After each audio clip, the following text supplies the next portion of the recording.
Pertama siapa? Syafi'i. Itu dulu. Karena dalam Islam mesti jelas. Awas, hati-hati. Dalam Islam ada yang disebut dengan sanad. Itu hanya ditemukan dalam nilai-nilai keislaman, turunan keilmuan. Anda bisa temukan di kitab Sahih Muslim, jilid yang pertama.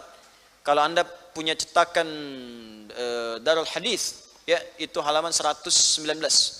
Yang kita punya saya, biru dongker. Ya, itu halaman 119, paling kiri sebelah atas. Bahasanya begini. Bam, bima makna al-isnadu minad din. Kalau belajar agama, itu mesti jelas turunannya dari siapa orangnya. Turunan-turunan orang yang menyampaikan pesan itu, susunannya, itu disebut sanad namanya. Pembelajaran dari orang yang punya sanad disebut isnad namanya. Ya, maka kata ulama mengatakan, awas hati-hati.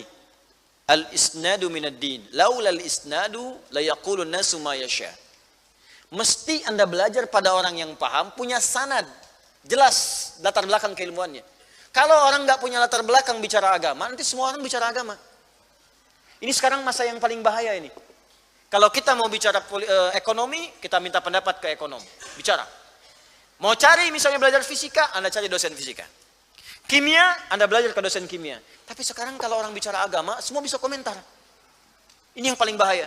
Makanya dari sejak dulu ada kaidah di agama kita, kalau Anda ingin lihat kapasitas orang bicara agama, maka lihat siapa orangnya. Karena itu dalam Islam, setiap kali Anda menemukan kitab, seringkali di belakangnya atau depannya ditemukan ijazah. Ya, pernah dengar saya mau minta ijazah. Diserap ke dalam bahasa Indonesia jadi ijazah. Ijazah itu asalnya sanad ilmu. Jadi kalau Anda belajar ini misalnya hadis, dari siapa syekhnya, sanadnya mana? Ijazahnya mana? Maka dicantumkan. Makanya ada urutan. Imam Al-Bukhari mengambil hadis ini sampai tersambung ke Nabi. Khairukum man ta'allama al-Qur'ana wa 'allama. Dicantumkan di Al-Bukhari nomor hadis 4719. Dari mana mengambil? Dari Hajjaj bin Minhal. Hajjaj bin Minhal dari siapa? Dari Syu'bah. Syu'bah dari siapa? Alqamah bin Marthad. Alqamah bin Marthad dari siapa? Sa'ad bin Ubaidah. Sa'ad bin Ubaidah dari siapa? Abu Abdurrahman As-Sulami. Abu Abdurrahman As-Sulami dari siapa? Dari Utsman bin Affan, dari Ali bin Abi Thalib, dari Rasulullah sallallahu alaihi wasallam. Sanadnya ada. Jadi ada sampai tersambung kepada Nabi. Itu yang disebut dengan nanti di ilmu qiraat ada, di hadis ada, ya. Sanadnya apa? Sahih Muslimnya, Al-Bukharinya apa? Tersambung kemudian. Mesti ada latar belakang. Kalau tidak kemudian ada latar belakang, informasi nggak jelas, nanti belajar agamanya jadi kabur. Semua orang bisa memberikan fatwa dan bahaya dalam fatwa itu. Jelas sampai sini? Baik. Nanti ada turunan seperti tadi, ya. Jadi tidak semua orang mungkin punya sanad, tapi dia belajar dari orang lain lagi, orang lain lagi, orang lain lagi. Siapa Al-Imam Asy-Syafi'i? Nama aslinya Muhammad. Ya, siapa nama aslinya? Muhammad. Punya bapak namanya Idris. Ya. Jadi Muhammad bin Idris menikah dengan Fatimah. Ya, Fatimah. Mengandung Fatimah saat itu di Gaza, di Palestina. Dulu luas, masuk wilayah Asqalan juga, yang sekarang jadi Al-Asqalani. Nah, saat di tahun 150 Hijrah itu, begitu melahirkan anak laki-laki, gembira luar biasa. Bapaknya sampai mengatakan saking gembiranya, ya, anak ini aku beri nama Muhammad, tapi aku akan panggil dengan nama kakeknya Syafi'i. Maka diikutkan pada nama kakeknya, yang ketiga kakek buyutnya menjadi Asy-Syafi'i. Jadi pelajaran nanti saya sampaikan. Siapa Syafi'i ini? Ini kakek buyut Al-Imam Muhammad bin Idris yang ketiga. Jadi kalau kita urutkan, Muhammad bin Idris bin Al-Abbas bin Syafi'i. Syafi'i inilah termasuk golongan dari sahabat Nabi sallallahu alaihi wasallam yang pernah hidup kemudian, dan ada riwayat menyebutkan berjumpa dengan Nabi sallallahu alaihi wasallam. Golongan sahabat. Nah, dinamakan oleh bapaknya itu dengan nama kakek, istilahnya dalam ilmu agama itu sebagai tafaul. Harapan bisa soleh di keluarga seperti kakek. Minimal kalaupun saya nggak jumpa, kesolehannya nurun ke anak saya. Itu tafaul namanya. Makanya ada orang yang sering diberikan nama dengan nama-nama orang soleh. Sebagai harapan mudah-mudahan solehnya seperti itu. Ada yang dengan nama Nabi misalnya. Ya coba lihat sekarang, nama Muhammad SAW. Banyak sekali. Muhammad Farhan, Muhammad Firdaus. Ya. Apalagi misalnya Muhammad Husnul Khatimah. Ya, dan seterusnya. Itu banyak tuh. Kenapa? Sekarang banyak kan? Muhammad Awal Ishaq, Muhammad Isnaini Habibullah. Banyak. Kenapa harapannya? Ingin seperti punya akhlak seperti Rasulullah SAW. Ingin meniru keteladanan beliau. Ada yang Nabi disambungkan semua, Muhammad Yusuf Ibrahim. Ada. Ya, ingin akhlak seperti Nabi Muhammad, gantengnya seperti Nabi Yusuf, itu kan? Ketaatannya seperti Nabi Ibrahim. Ada, sambungkan semua. Ya, itu tafaul namanya. Tafaul, harapan memberi nama supaya bisa seperti itu. Ternyata jadi, Pak. Jadi, Bu. Jadi ternyata nama itu penting, betul kata Nabi, dan pasti betul kata Nabi. Ya, berikan nama terbaik untuk anak Anda. Dan di antara nama-nama baik itu arahkan sebagai doa. Nama itu doa. Ini jangan sembarang ngasih nama ke anak. Oh, hati-hati, jangan sampai diberikan nama yang memberikan beban pada dia. Ya, misalnya Anda berikan nama Asep Keriting, ya, Udin Pedang, Joni Golok misalnya kan. Atau ada orang yang berikan di masa bapaknya ada grup lawak tertentu, pelakunya diberikan nama kepada anak, itu bahaya juga. Jadi bahan tertawaan untuk anak ini kemudian hari. Jangan berikan beban kepada anak ketika dia tumbuh dewasa. Ya, jadi cari nama-nama yang bagus. Bahkan pernah di zaman sahabat itu, ketika bertemu dengan Nabi SAW, itu ada beberapa nama yang langsung diganti oleh Nabi. Pertama karena buruk namanya, kedua ada nama-nama setan masuk di dalamnya. Ya makanya hati-hati, cek lagi nama antum tuh. Ya, satu-satu absen tuh. Ya, Walhan setan wudu, kan? Khanzab setan penggoda orang sholat, Dasim setan rumah, kan? Antum cek aja kira-kira ada nggak tuh kriteria di situ tuh. Kalau ada langsung ganti, langsung ganti besoknya. Cari lagi nama-nama yang jelek, yang mendekatkan pada musibah, jauhi, ya jauhi. Ya Muhammad anti banjir, ya kan? Itu aneh-aneh lah gitu ya. Cari yang baik-baik. Abdurrahman, Abdullah, Muhammad dan seterusnya. Itu tafaul. Nah ini Al-Imam Asy-Syafi'i itu dekatkan pada kakek.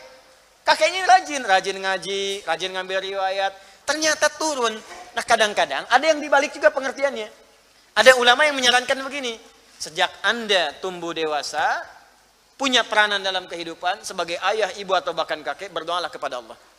Di antara doanya minta keturunan yang saleh.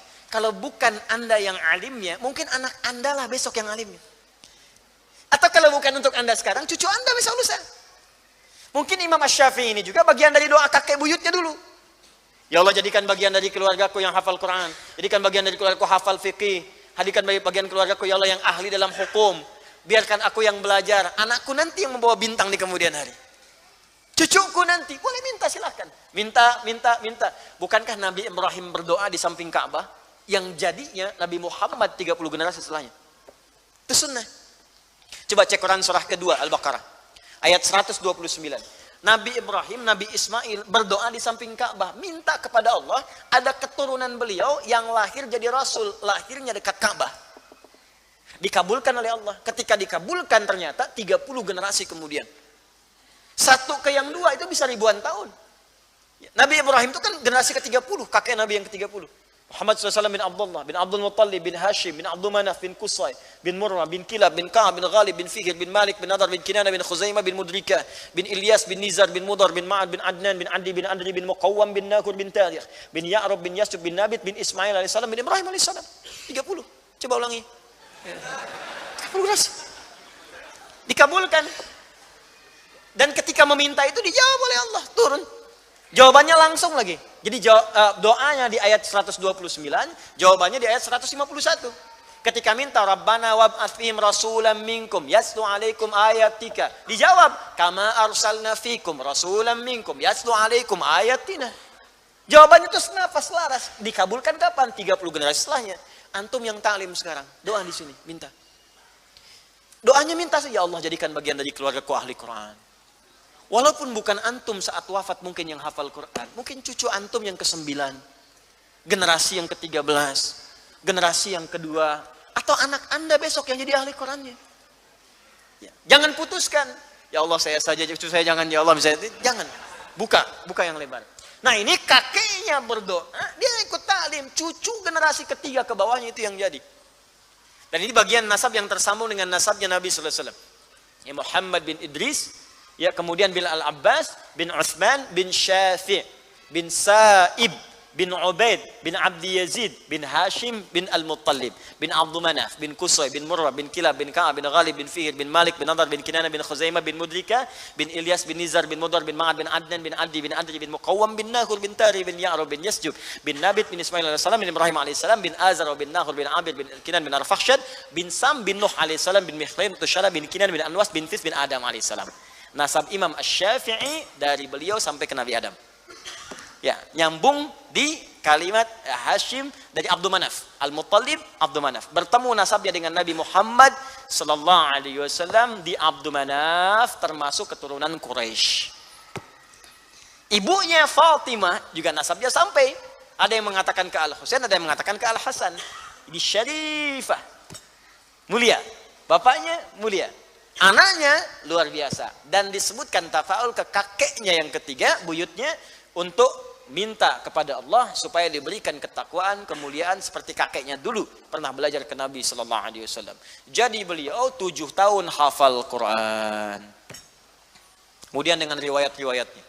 10 tahun hafal kitab Al-Muwatta. Al-Muwatta itu isinya 100.000 hadis. Al-Imam Asy-Syafi'i hafal Al-Muwatta 100.000 hadis dengan sanad-sanadnya. Tuh. Mas, hati-hati. Terus antum bilang bid'ah. Siapa Anda? Syafi'i. Makanya Imam Ahmad bin Hanbal. Imam Ahmad bin Hanbal, guru salafi yang pertama. Ya, Imam Ahmad bin Hanbal mengatakan, jika aku boleh berpendapat, ketika Nabi mengatakan akan tiba setiap 100 tahun, orang-orang yang akan kemudian memperbarui agama, mujaddid, menghadirkan Al-Quran dengan makna yang benar, sunnah Rasulullah SAW, menghilangkan para pendusta atas nama Rasulullah SAW. Kalau dulu Allah Subhanahu wa taala kemudian menghadirkan Umar bin Abdul Aziz, maka setelahnya aku berpendapat Al-Imam Asy-Syafi'i setelah itu.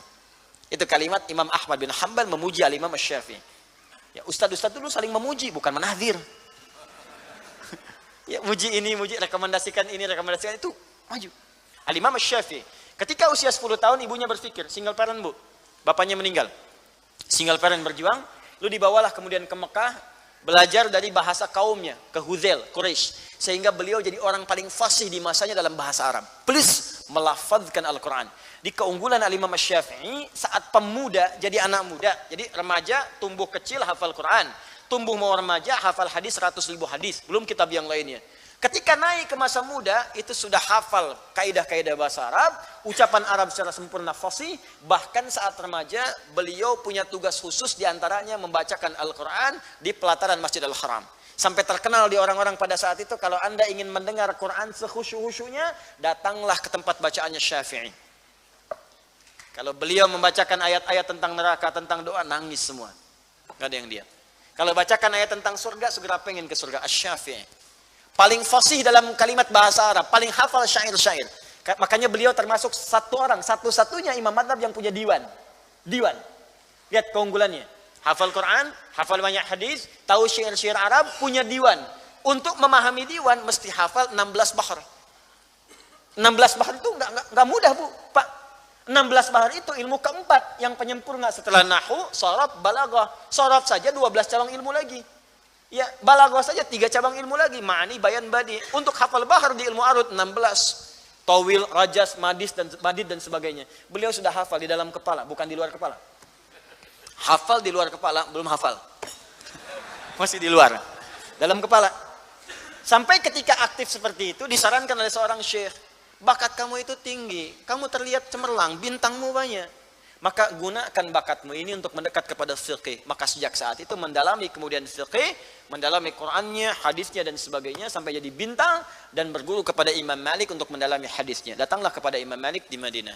Pendapat kedua, pendapat Imam Malik. Di satu. Jadi kalau kita bicara pendapat Al-Imam Asy-Syafi'i, ini berarti bukan ulama kaleng-kalengan. Ya, nasabnya ada. Jadi kalau Anda ingin mendebat Al-Imam Asy-Syafi'i, pertama sudah nggak mungkin karena beliau sudah wafat, Anda masih hidup. Ya. Yang kedua, kadar ilmu diukur dulu. Ya, beliau hafal Quran dengan semua riwayat, ahli hadis, paling sedikit 100.000 hadis, itu baru satu hadis. Ada yang mengatakan 1.000.000 hadis. Ada yang mengatakan lebih daripada itu. Kemudian ahli fiqih, ahli bahasa Arab, punya diwan syair. Sekarang Anda ingin membantah pendapat beliau, Anda siapa? Maka kita cari